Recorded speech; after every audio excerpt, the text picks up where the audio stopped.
Bismillahirrahmanirrahim. Assalamualaikum warahmatullahi wabarakatuh. Perkenalkan, nama saya Raja Muhammad Fikra Yuda dengan NIM 2101066 dari Prodi Administrasi Publik. Di sini saya akan mempresentasikan mata kuliah Kebijakan Publik dari jurnal PPT yang berjudul Konseptualisasi Mitigasi Bencana Melalui Perspektif Kebijakan Publik. Pertama, abstrak.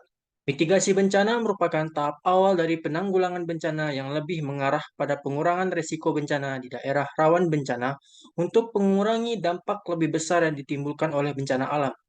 Tujuan penelitian ini adalah untuk membahas kebijakan mitigasi bencana daerah rawan bencana dalam jangka menengah regional rencana pembangunan daerah atau RPJMD Pacitan, Ponorogo, dan Kabupaten Trenggalek. Metode deskriptif adalah dipilih untuk memberikan gambaran tentang mitigasi daerah rawan bencana dalam teoritis lebih lanjut dan analitis komparatif dokumen data sekunder RPJMD. Hasil penelitian menunjukkan mitigasi bencana konseptual sebagai output, daerah rawan bencana kondisi empiris sebagai input, proses pelaksana dan legislatif sebagai proses dalam siklus kebijakan publik. Selain itu, mitigasi bencana masuk dalam agenda kebijakan dalam RPJMD Kabupaten Pacitan Ponorogo dan Trenggalek melalui program pembangunan pencegahan dan kesiapsiagaan bencana untuk meningkatkan kemampuan pemerintah daerah dalam menghadapi bencana alam. Lanjut pendahuluan, latar belakang. Begitu banyak bencana alam terjadi di berbagai wilayah Indonesia dengan jenis bencana bervariasi dengan magnitud serta frekuensi yang relatif tinggi. Bencana alam ini mengakibatkan kerugian yang tidak sedikit, baik secara langsung maupun tidak langsung. Misalnya korban jiwa, hilangnya harta benda, rusaknya infrastruktur, lingkungan hidup rusak, dan trauma bagi korban yang berhasil selamat. Penyebab bencana alam dapat dikategorikan menjadi dua, yaitu bencana alam disebabkan oleh alam itu sendiri, misalnya gempa, bumi, letusan gunung api, tsunami, angin, dan bencana alam yang disebabkan dan bencana yang disebabkan aktivitas manusia, misalnya pemotongan lereng, penebangan hutan, pembakaran hutan, pembuangan sampah sembarangan, pengemburan minyak bumi, dan masih banyak lagi. Bencana lainnya yaitu disebabkan adanya konflik hubungan atau aktivitas dengan sesama manusia, seperti perselisihan antar suku atau kelompok. Penanggulangan bencana oleh pemerintah untuk mengurangi risiko dampak bencana alam telah diatur sebagai bunyi Undang-Undang Nomor 24 Tahun 2007 tentang penanggulangan bencana yang telah membawa perubahan paradigma dalam pengelolaan bencana Indonesia. Wujud terhadap komitmen penanggulangan bencana yang bersifat preventif tersebut membutuhkan keseriusan pemerintah pusat maupun daerah berupa pengurangan risiko bencana dan pemaduannya dengan program pembangunan. Adapun pengurangan risiko bencana dilakukan untuk mengurangi dampak buruk bencana, terutama dalam situasi tidak terjadi bencana. Dengan demikian, program-program pengurangan risiko bencana sedapat mungkin dipadukan dalam rencana pembangunan tingkat pusat dan daerah, baik dari RPJM, RKP, rencana strategi, rencana kerja pusat dan daerah. Menurut Nurjana menyatakan bahwa pemerintah seharusnya menyusun rencana penanggulangan bencana dimulai dari inisiatif dan komitmen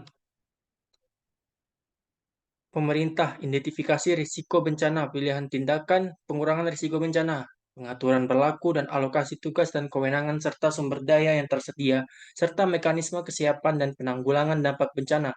Perencanaan yang jelas dapat memberikan arahan kebijakan serta penanggung jawab program agar dapat dilakukan secara efektif.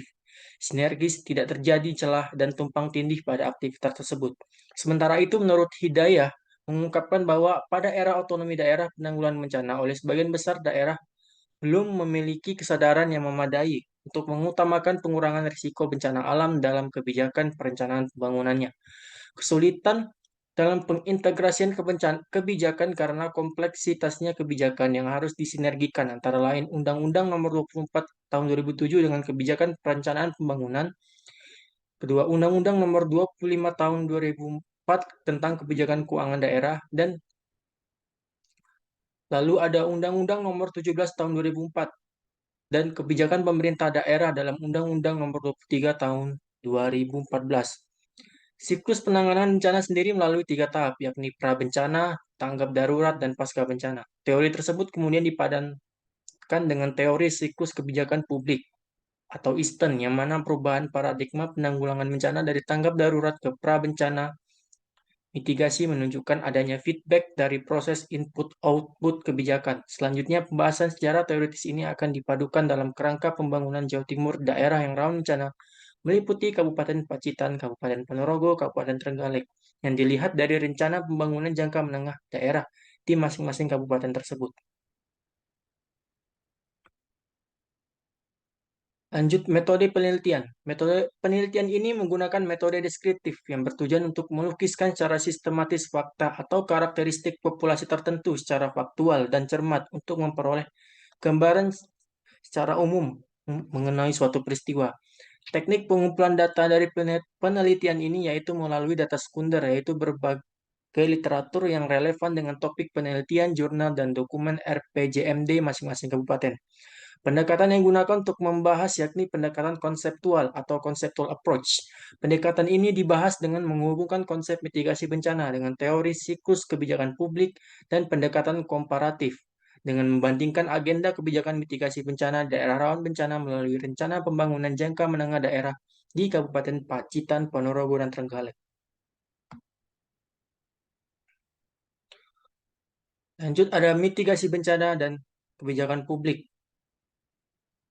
Kejadian bencana tidak luput dari kajian kebijakan publik karena menyangkut tindakan yang harus dilakukan atau yang tidak dilakukan oleh pemerintah pada pasal 1 ayat 9 Undang-Undang 24 tahun 2007 tentang penanggulangan bencana. Mitigasi bencana dapat didefinisikan sebagai upaya untuk mengurangi risiko bencana, baik melalui pembangunan fisik maupun penyadaran dan peningkatan kemampuan dalam menghadapi ancaman bencana.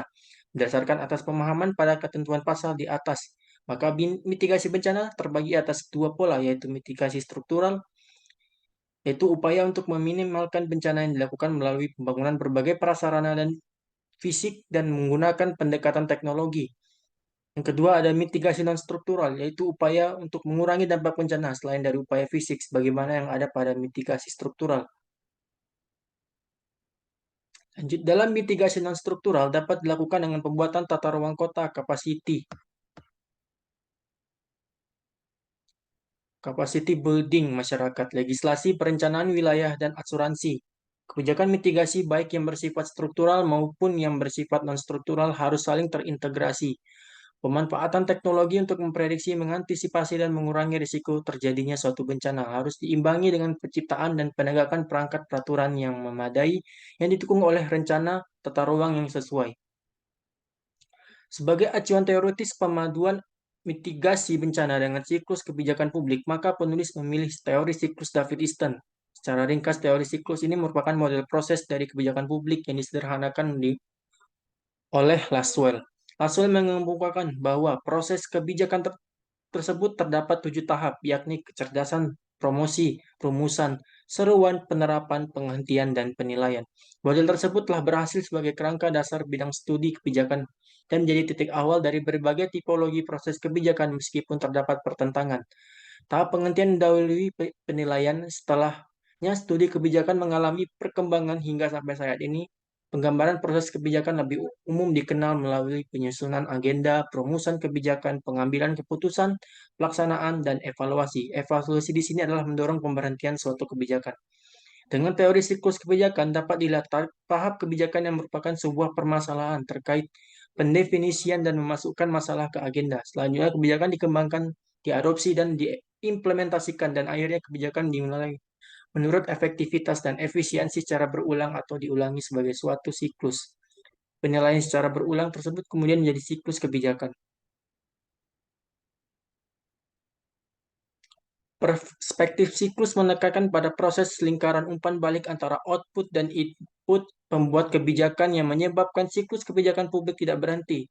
Sistem penanggulangan bencana semula bersifat responsif saat bencana berdampak luas pada masyarakat luas dan akan berubah menjadi input pada proses kebijakan selanjutnya, yaitu mitigasi.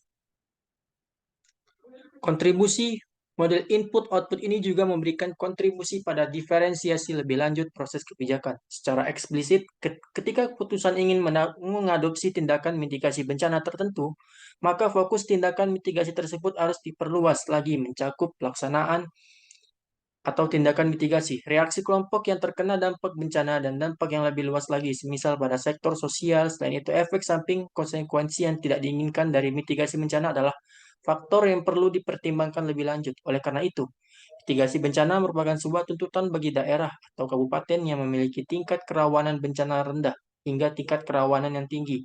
Secara umum, mitigasi bencana belum menjadi sebuah keharusan sebagai prioritas pembangunan. Ketidakadaan tersebut bisa dilihat melalui visi dan misi pembangunan dari daerah yang memiliki potensi rawan bencana. Dengan mempertimbangkan aspek mitigasi bencana, berarti mitigasi bencana juga sebagai proses kebijakan evaluatif dapat menyebabkan proses ulang kebijakan. Perumusan ulang kebijakan. Meskipun secara teoritis penanggulangan bencana memiliki tahap tersendiri, yaitu pra-bencana, tanggap darurat, pasca bencana. Konsep ini cukup jelas dalam mengevaluasi tindakan yang seharusnya dilakukan akan tetapi tidak menutup kemungkinan terdapat proses kebijakan awal dan akhir yang kurang jelas. Pada saat yang bersamaan, mitigasi bencana dapat dikaji ulang, dikontrol, dibonifikasi, bahkan bisa dihentikan.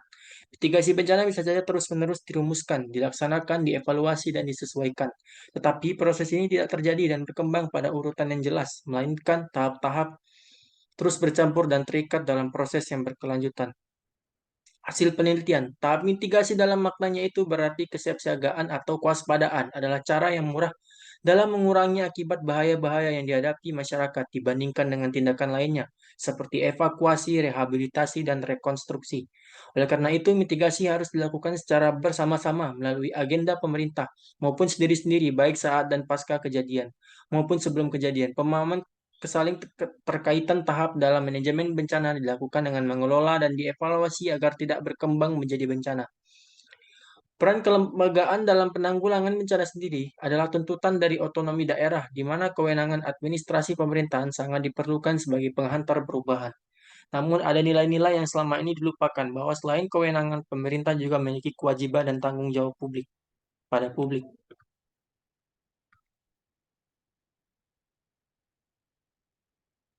Jika otonomi daerah dimaksudkan sebagai pemberian wewenang pada pemerintah daerah untuk membawa pembangunan langsung pada publiknya, maka perlu dikembangkan nilai-nilai kewajiban dan tanggung jawab yang menjadi dasarnya kewenangan tersebut.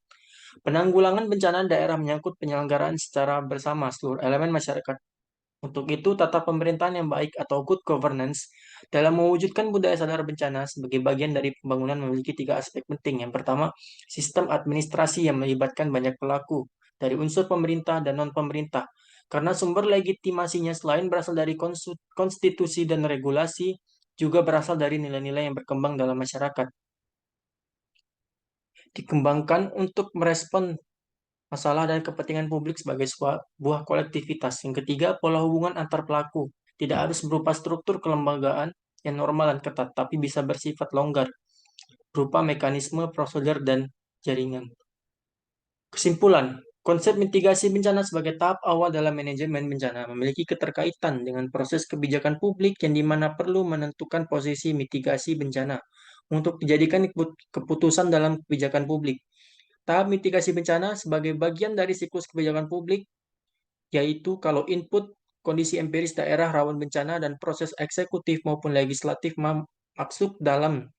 Sedangkan output adalah kebijakan mitigasi bencana yang selanjutnya dimasukkan sebagai agenda publik dalam proses kebijakan publik. Dengan dimasukkannya mitigasi bencana dalam proses kebijakan, maka proses perumusan, implementasi, dan evaluasi kebijakan dilakukan untuk menentukan arah kebijakan penanggulangan bersifat prabencana pada pembangunan daerah.